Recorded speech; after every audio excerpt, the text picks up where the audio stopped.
Biblioteca de Bolso. Uma conversa informal a três sobre a relação que estabelecemos com os livros. Uma ideia original de Inês Bernardo E José Mário Silva. Olá, bem-vindos ao Biblioteca de Bolso, um podcast sobre a relação entre os leitores e os livros que os marcaram ao longo da vida.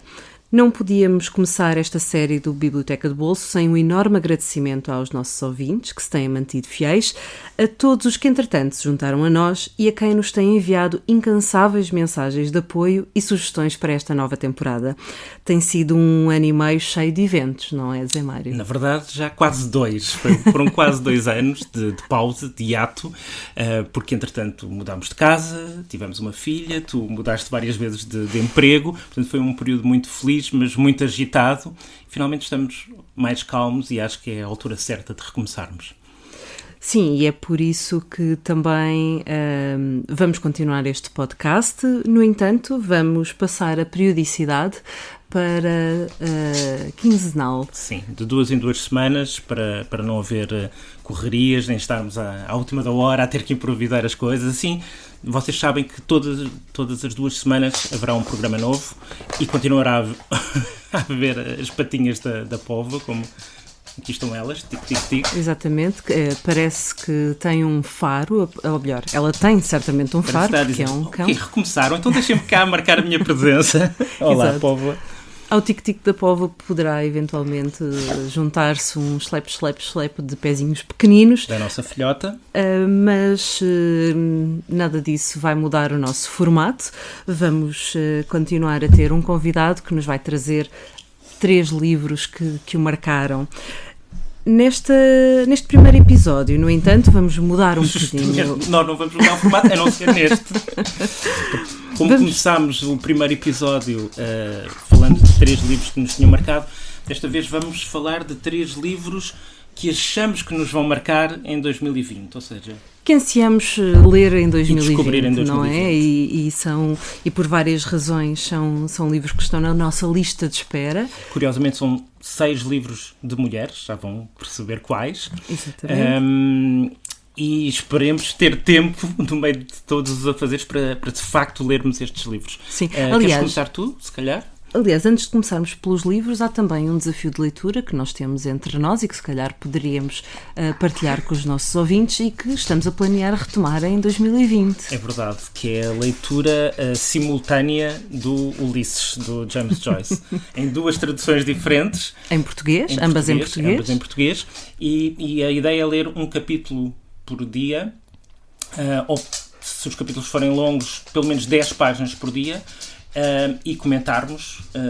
Por acaso isso até dava um podcast. Mas se calhar vamos com calma. Vamos pensar nisso. Eu acho que conheço alguém que faz podcasts e podemos bater umas bolas sobre esse assunto. Portanto, muitos planos para 2020. É são 6 leituras pessoais, 3 tuas, 3 minhas, e este desafio de leitura do Ulisses. Fora todos os outros livros que inevitavelmente eu terei que ler e tu também, não é? E eu também. Se calhar começamos então por uma escolha tua, Zé Mário? Eu pensava que começavas tu, não? Ah, é? Então pronto, então sim, não vou fazer cerimónia. Continuamos a improvisar. Há coisas que se mantêm.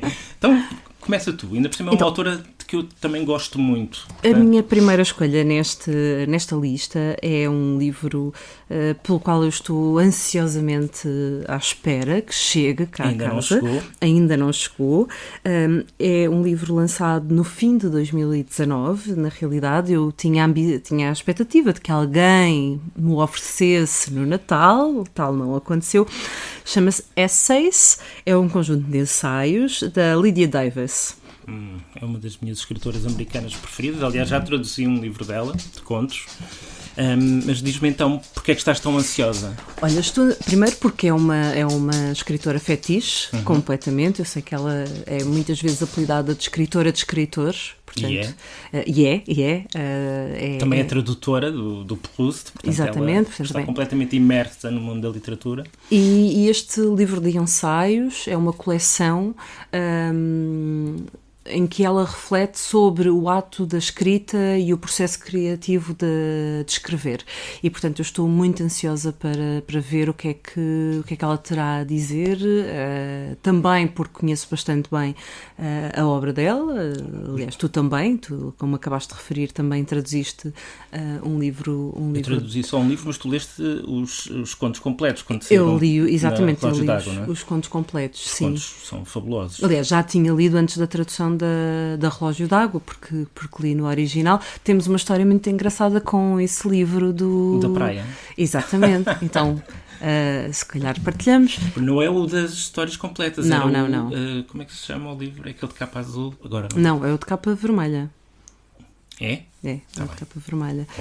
Bom, mas era a versão inglesa. Era a versão em inglês e, sim. portanto, um dia eu já o tinha lido, estava num processo de releitura. É também por isso que eu estou muito ansiosa por este essay da Lydia Davis. É uma autora à qual eu regresso muitas vezes, e uma vez que ela é uma autora especialmente prodigiosa no conto e no conto curto, é muito fácil entrar, mergulhar e voltar a sair do universo dela e Disseste mergulhar?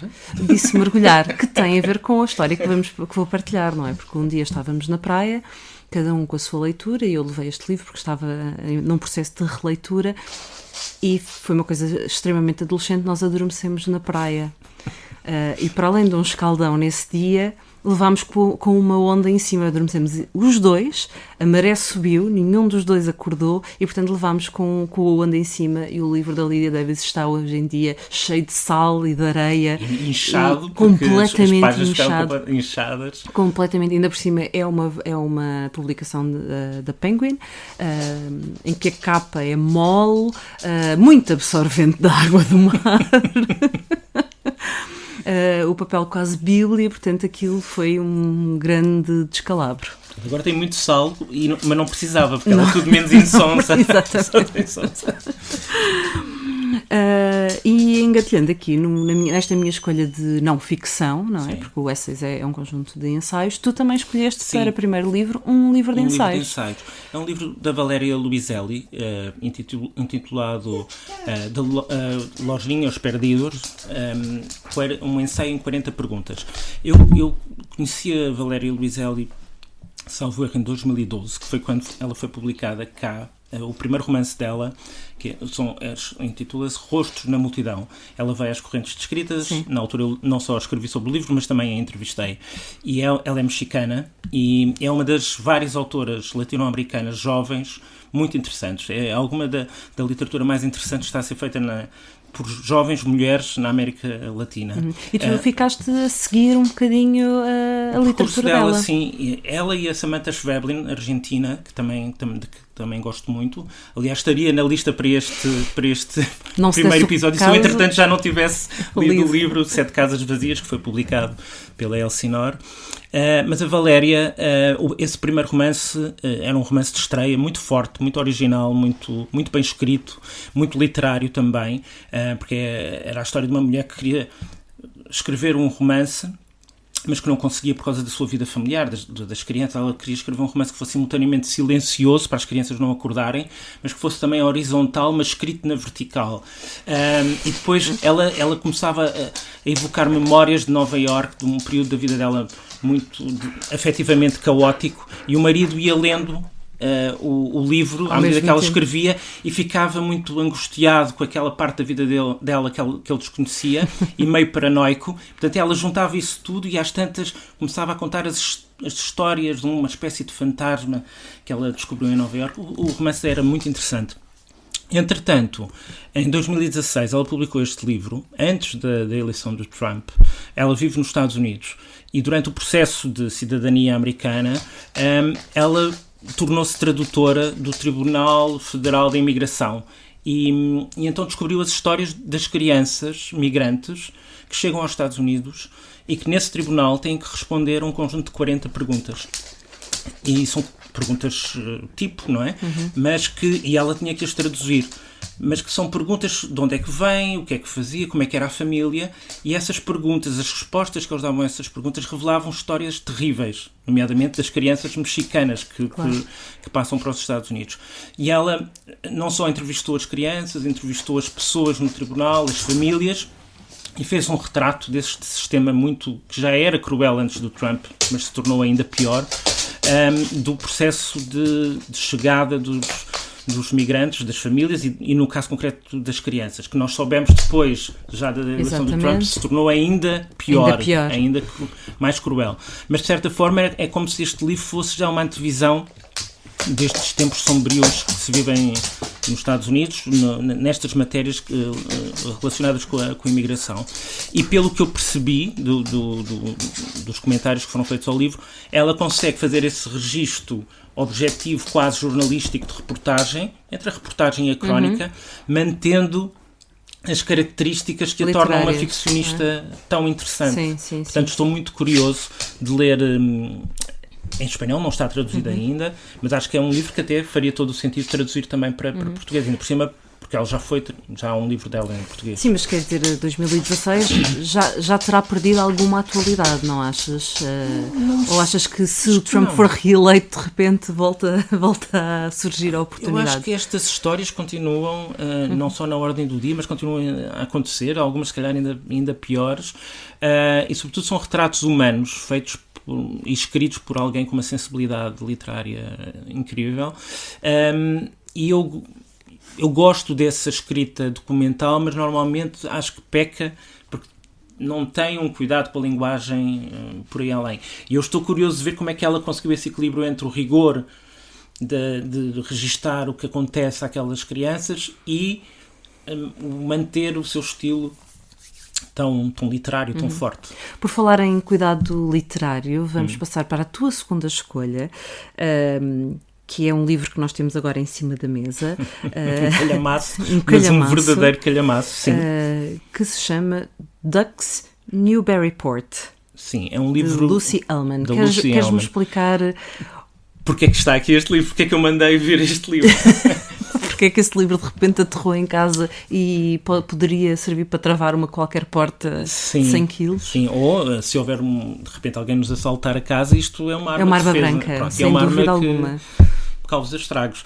Não, este livro tem mais de 1000 páginas e é uma espécie de tour de force experimental, e eu gosto muito de literatura experimental. Aliás, este romance ganhou em 2019 o Goldsmith Prize, que é um prémio literário que existe no Reino Unido para obras literárias que abram novos caminhos e novas possibilidades para a forma do romance.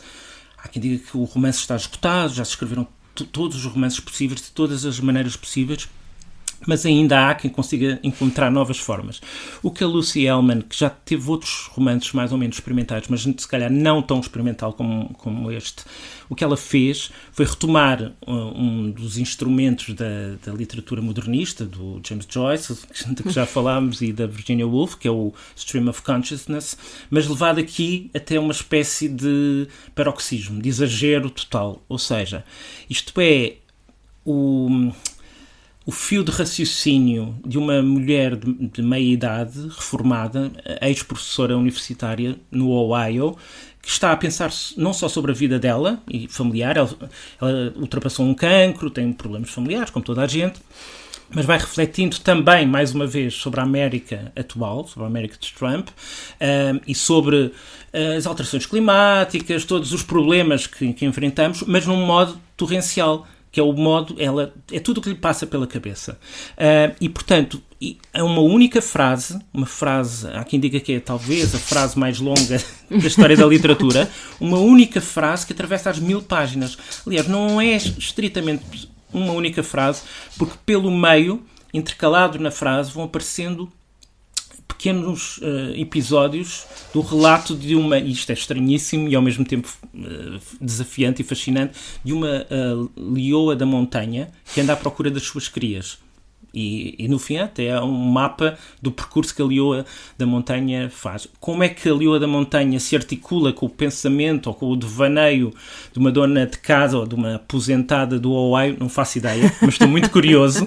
E sobretudo estou muito curioso de saber como é que ela aguenta, em termos de ritmo de escrita, 1000 páginas. E se aguenta, não é? E se aguenta. Ela, pronto, ganhou o prémio e, portanto, vamos presumir mesmo que tenha falhas e defeitos, só a audácia de escrever um livro assim já me encanta. O livro era para ser publicado pela Bloomsbury, que é uma das grandes editoras inglesas, onde ela publicou os outros livros todos, e que é famosamente a editora que publicou o Harry Potter, a saga do Harry Potter. Depois deste ter sido recusado por não sei quantas editoras. A Bloomsbury era uma editora muito pequenina que teve a coragem de apostar na J.K. Rowling quando ninguém apostava nada e saiu-lhe o jackpot. Exatamente. Sim, para toda a vida. Para toda a vida. E tornou-se uma grande editora. E agora não teve coragem de apostar neste livro por considerar que se calhar é demasiado radical.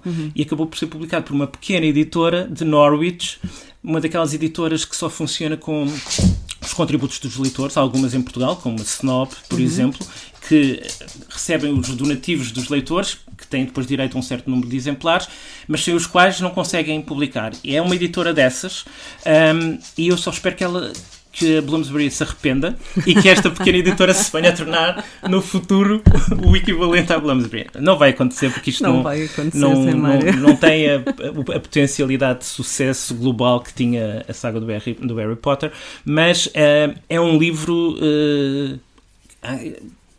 tem o meu nome escrito, quase, que está a pedir para ser lido. Estou muito curioso. Aliás, o prémio Goldsmith é um prémio que segues com alguma atenção. Sim, tenho pena que não exista um prémio semelhante em Portugal. Achas que os prémios acabam por refletir um bocadinho o status quo, arriscando são pouco muito convencionais, mesmo o Man Booker Prize, que agora já não é Man, é só Booker Prize.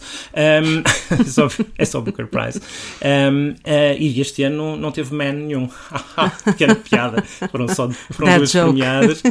E uma delas, não, as duas, se calhar ainda vão ser evocadas aqui no programa. Mas o Booker Prize é sempre mais convencional. E acho que falta risco, não só na literatura anglo-saxónica, na literatura em geral. E em Portugal, curiosamente, quem está a arriscar mais por estes caminhos do experimentalismo são justamente mulheres. Estou-me a lembrar, por exemplo, da Patrícia Portela. Sim. Com quem estive este fim de semana, porque acabei de regressar das correntes de escritas, e a Joana Bertolo, por exemplo, são autoras que arriscam, às vezes pode não resultar tão bem, mas têm essa capacidade de risco, e eu acho isso fundamental. Falta um prémio não para novos, mas para talentos não convencionais. Ou que tentem descobrir os tais novos caminhos e possibilidades para o romance. Exatamente. E falando de prémios e do Booker Prize, faço aqui já o meu meia-culpa, porque as minhas outras duas escolhas são exatamente as vencedoras. Mas não são convencionais, convenhamos. Do Booker Prize. Sim, realmente, bom... Acho que é passível de discussão não ser convencional. Começo, se calhar, pelo Testament, da Margaret Atwood, que já tenho, que ainda não comecei, com algum receio, devo confessar, porque a expectativa é muito grande. Eu sou uma fã não só da Margaret Atwood, mas também da série da Handmaid's Tale, e, portanto, sei que o Testament não tem... Tu leste o Handmaid's Tale. Eu li o Handmaid's Tale, exatamente. E o Testament é a continuação do... Sim, não tendo nada a ver com a série. Portanto, não é propriamente uma sequela. Não é uma sequela, é uma continuação, mas muitos anos mais tarde, após os acontecimentos no Handmaid's Tale. Tenho muita curiosidade de ver como é que ela resolve e como é que ela faz conviver o que as pessoas têm assistido na série com o imaginário dela e com a sua própria criação, porque a primeira temporada, e penso que não estou a fazer nenhum spoiler, a primeira temporada é muito fiel ao livro original em que se baseia. Portanto, obviamente o livro é sempre mais rico, mas a série faz-lhe muita justiça. E a partir daí é uma parte do livro para explorar outros caminhos. E eu tenho muita curiosidade como é que ela, assim como tenho muita curiosidade de saber como é que o Game of Thrones, nas suas próximas, na sua concretização literária... Se é que alguma vez vai acontecer, não é? Exatamente, se é que alguma vez vai acontecer. Nunca mais ultrapassa o bloqueio, sim. também que caminhos é que vai escolher para ter. Eu sou uma grande fã pessoal da Margaret Atwood, acho que ela é absolutamente maravilhosa enquanto... Não só como autora, mas como figura, não é? Sim, Figura sem literária. dúvida, não faço a mínima ideia se ela será, como é que ela é pessoalmente, mas a persona dela é delicioso. Ela tinha um vídeo há uma semana. O Twitter dela O Twitter dela espetacular, é excepcional, eu sigo-a religiosamente e proporciona-me um dos E é grandes muito momentos. cool. Ela Ela é tem super 70, cool. 70 anos, por aí, não é? Ela penso que já estará mais perto dos 80 e no outro dia andava de trotinete num parque de estacionamento no Canadá. Sabes que ela inventou uma caneta especial que permite assinar autógrafos à distância, uma coisa assim. Sim, e não se coíbe de... E se calhar a idade também nos traz isso, não sei, mas ela não se coíbe de dar a sua opinião sobre tudo e mais alguma e coisa. mais alguma coisa, tomar posições políticas muito vincadas e não está muito para se chatear.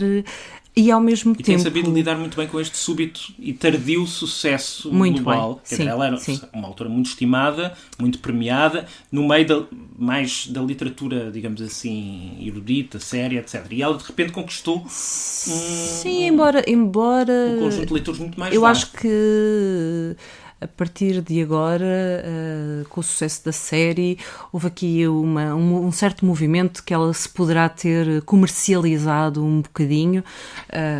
Eu não sei se é verdade ou não, acho que lhe está a chegar o reconhecimento geral que lhe faltava em muitos países, por exemplo, como em Portugal, em que ela não era propriamente... Os livros, muitos deles estão publicados, mas não era uma autora que tivesse grande notoriedade. Não. Se calhar mais no círculo dos literatos, mas não dos leitores em geral. Mas agora é um reconhecimento justo. Sim, eu acho que ela sim. não se, entre aspas, abastardou em termos nem da escrita, nem do estilo, nem da atitude. E isso é muito louvável. Sim, claro. sim, sem dúvida, sem dúvida. Portanto, é um livro que está na minha mesinha de cabeceira para começar assim que possível. Chegaste a ver a segunda temporada. Eu não cheguei a ver vi todas as temporadas. Viste todos os episódios da segunda temporada até ao fim. E terceira, e portanto... Já houve terceira? Não sabia. Mas quando houver vais ver tudo. Vou ver tudo, sim, sempre. E vais binge reading, já depois do binge watching, vais binge reading. Sempre que possível, sim, também. Passamos para a tua última escolha, é o Weather, da Jenny Offill. Sim. Da Jenny Offill eu li um romance que saiu há, não sei, 2, 3 anos, talvez menos, na Relógio d'Água, intitulado Departamento de Especulações. Eu gostei muito desse livro, porque é um livro americano, mas podia se calhar ganhar o prémio Goldsmith Prize, porque tem uma estrutura muito original. Quer dizer, não sei se é propriamente original, mas a forma como ela constrói o livro pareceu-me muito original. Ou seja, é um livro absolutamente fragmentário. Mais uma vez, é a vida de uma mulher que escreveu um livro muito elogiado e que está completamente bloqueada na escrita do segundo.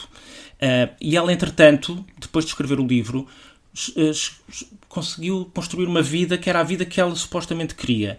Casou, encontrou o homem que supostamente era o homem da vida perfeito, dela.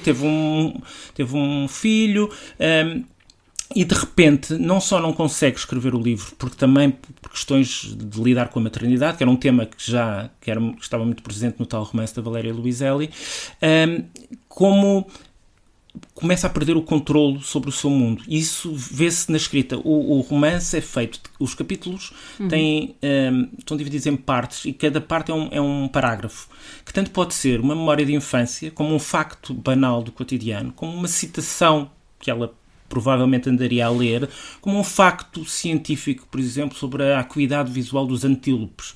Portanto, coisas muito dispares e aparentemente desconexas, mas que refletem um bocadinho o processo mental.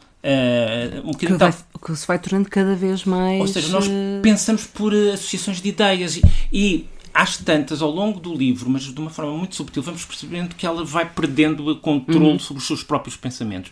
Porque, de repente, ela descobre que o marido tem um caso amoroso e ela tem reflexões sobre o casamento muito interessantes. Ela diz que todos os casamentos vistos de fora parecem perfeitos. mas que na realidade todos os casamentos vistos de dentro são colados com cuspo e estão presos por arames. E pronto, é uma visão um bocadinho pessimista, digamos. E depois diz que tem frases fabulosas, como por exemplo, ela diz: quando se inventou o barco, qualquer coisa assim, ou a ideia de barco, também se inventou a ideia de naufrágio. E isto, claro, aplica-se também a um casamento, não é? e aos desastres que podem acontecer num casamento. E depois, este processo de insegurança dela, insegurança em relação ao que está a escrever, insegurança sobre a maternidade, insegurança sobre a relação com o marido, vai afetando a escrita e vai como que esboroando o livro. E o livro é tudo feito das tais especulações. Sim. É um livro absolutamente E este Weather, porque é que estás na primeiro porque é o primeiro romance que ela publicou depois e com um intervalo de 5 ou 6 anos. E, portanto, há uma grande expectativa sobre o regresso dela. O livro foi muito elogiado na altura nos Estados Unidos, este do Departamento de Especulações, e em Portugal, nomeadamente no Expresso, por um tal José Mário Silva. Mas havia uma grande expectativa nos Estados Unidos. Eu não fui ler as críticas porque também não quero ser afetado pelas opiniões, mas creio que foi bem recebido. E mais uma vez, parece uma constante, tem a ver, é quase inevitável, com o estado da América hoje. E tem um aspecto curioso. A personagem principal é uma bibliotecária que é convidada por uma podcaster famosa para gerir os e-mails que recebe. E é uma podcaster que escreve sobre questões climáticas, sobre as ameaças climáticas que pairam sobre o mundo. Daí o weather, que tem vários sentidos a palavra.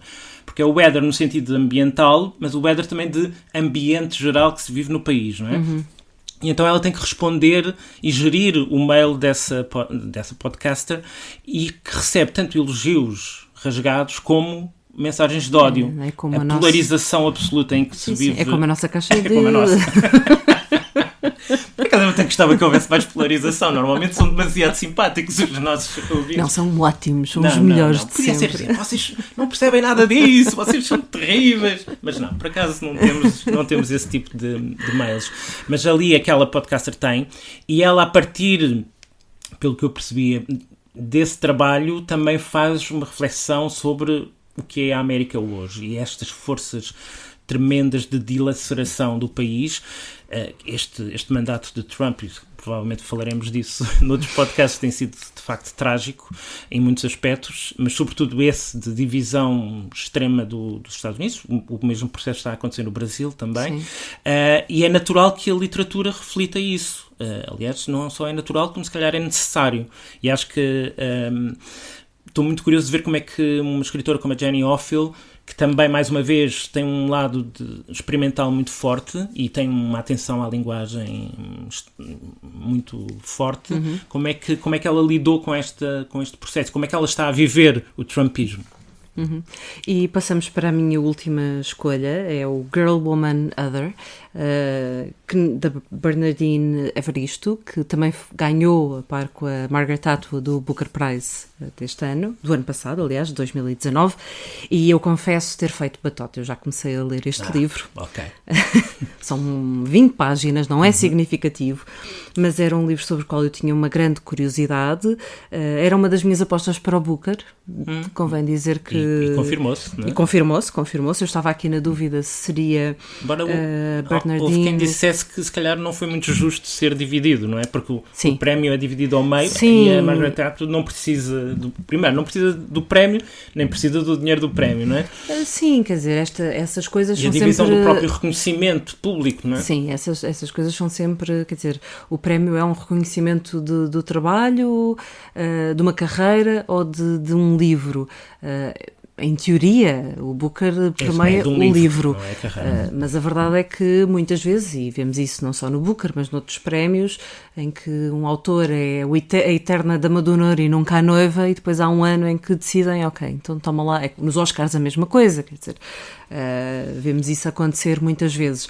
Não sei se fosse uma autora que escrevesse em inglês, eu adorava ganhar um prémio com a Margaret Atwood. Eu também. Eu ficaria felicíssimo. E eu acho que ela provavelmente provavelmente ficou. Eu penso que sim, eu acho que ela pensa que não lhe retirou nada, metade do prémio monetário. Sim, mas também as fora vendas isso, aumentaram logo brutalmente. claro que sim, portanto não é por um lado, é por outro. E foi a primeira vez que uma autora negra ganhou o Booker, sim. O que também é sintomático. Sim, embora também se diga que também é sintomático que a primeira autora negra tenha tido a necessidade de ganhar a par de uma autora branca, portanto... Quase para legitimar... exatamente, portanto, pois. Bom, é uma discussão que nos podia levar então, um podcast inteiro. Primeiras páginas, o que é que achaste? Eu estou com muita curiosidade de ler, porque todo o romance é um romance polifónico, são 12 mulheres, maioritariamente mulheres, aliás, negras e britânicas. Como ela. Esta primeira voz que estou a ler é de uma mulher mais velha, e isso também é interessante. Há pouco falavas também sobre o reflexo de uma mulher mais velha a ler, como é o caso desta Lucy Hellman, da protagonista do Ducks Lucy, no Berryport, que são personagens muitas vezes não refletidas na literatura. E portanto está a ser muito interessante de ver. Custou-me ali um bocadinho a entrar, porque ainda não percebi se a polifonia dentro desta voz já é a polifonia das outras vozes ao longo do livro, ou se é uma polifonia própria de pensamentos desgarrados, ou memórias, recordações dela própria. Portanto, ainda estou a tentar perceber que rumo é que a Bernardine Evaristo me vai levar. Está a ser uma aventura muito interessante, estou a gostar bastante.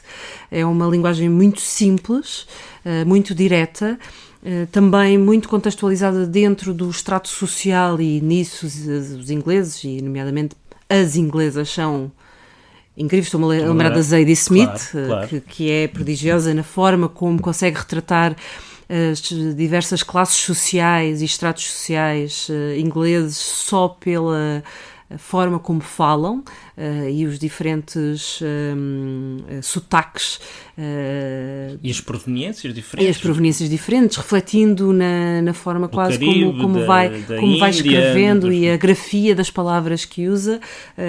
Eu, que não sou nativa, muitas vezes tenho de ler em voz alta, e assim que leio em voz alta foneticamente o que ela escreve, percebo imediatamente, ok, é um indiano, é um jamaicano, portanto consigo ver essas proveniências. E achas que ela literariamente está à altura da Zadie Smith, ou nem por isso? Bernardine, acho que ainda não li o suficiente para conseguir fazer esse juízo de valor.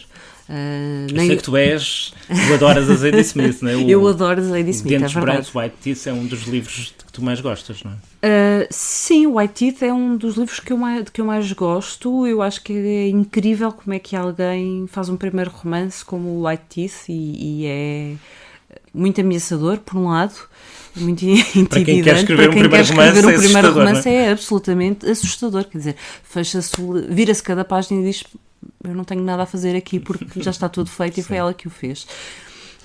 Mas, por exemplo, acho que ela trabalha muito melhor o sotaque, a linguagem, estas questões linguísticas no NW. Acho que ela trabalha aí muito mais. Acho que o Swing Time é um passo atrás nesse trabalho, ou então eu imagino que seja extremamente cansativo e exigente estar a fazer o trabalho de linguagem que ela faz. Portanto, entendo que ela quer escrever um romance em que não. E achas que a Bernardine Evaristo é mais militante no sentido de, se calhar, da causa dos direitos das mulheres, das questões raciais? Provavelmente sim. A Zadie vai aflorando aqui e ali essas questões, mas num contexto é mais central, muito mais se calhar, na narrativa, não é? Sim, muito mais central na narrativa. Eu não tenho nada contra, acho que nada, zero. Sim, é importante. Sem dúvida. E acho que é um romance importante para os dias de hoje. Cada vez mais achamos que certas coisas estão resolvidas na nossa sociedade e cada vez mais percebemos que não estão. Como é evidente, não foi por acaso que nós escolhemos 6 livros de mulheres para recomeçar o BDB. Há aqui também, obviamente, uma intenção. Claro que sim. E aconselhamos os nossos leitores e leitoras, ouvintes e ouvintes, leiam literatura feminina. Não é feminina, é escrita por mulheres. Sim. Bem, vamos fazer o resumo. Já está a passar a hora. Ficava aqui mais meia hora. Eu sei, e teríamos muitos mais livros e a minha lista de leituras para 2020 Isto não termina por aqui. É só o princípio, não é? É só o princípio. Nós estamos de volta. Exatamente. Isso é que importa. O que importa referir é que realmente estamos de volta. Vamos então recordar os nossos ouvintes como é que poderão encontrar estes livros. Los Niños Perdidos, de Valéria Luiselli, não está traduzido em português. Encontramos-lo por cerca de 19€ no Book Depository. Ducks Newburyport, de Lucy Ellman, é uma edição da Galley Beggar Press, portanto, desta micro... De Norwich, a tal pequeníssima editora. De livros enormes. De livros enormes, está disponível por cerca de 14€ também no Book Depository. Weather, de Jenny Offield, uma edição da Granta Books, por 13€. Essays, de Lydia Davis, da Penguin Books, por cerca de 21€, ainda em capa dura, ainda não existe uma edição em capa mole. Testaments, de Margaret Atwood, por 17€ em capa dura. E vai ser editado em português em breve, sabemos. Exatamente, em breve, no mês de março, ao que parece, a Bertrand vai se encarregar de publicar o Testament em português. Girl, Woman, Other, de Bernardine Evaristo, por enquanto não está publicado em português. Eu imagino que com o Booker Prize muito certamente os direitos já estarão vendidos para Portugal e em breve vamos ouvir falar deste livro em português, mas por enquanto está disponível por 16€ no Book Depository também. O Biblioteca de Bolso está então de regresso daqui a 15 dias, não se esqueçam, mudámos a nossa periodicidade para quinzenal, mas nessa altura já estaremos no nosso formato habitual, com um convidado que nos vai falar sobre as suas leituras e experiências. Até lá, sigam-nos nas nossas redes sociais, no Facebook e agora também no Instagram. E lembrem-se que nos podem encontrar e podem recomendar também o Biblioteca de Bolso em qualquer plataforma, incluindo o iTunes, o SoundCloud e até no Spotify. Até lá, até daqui a 15 dias, boas leituras. Boas leituras. E bons podcasts.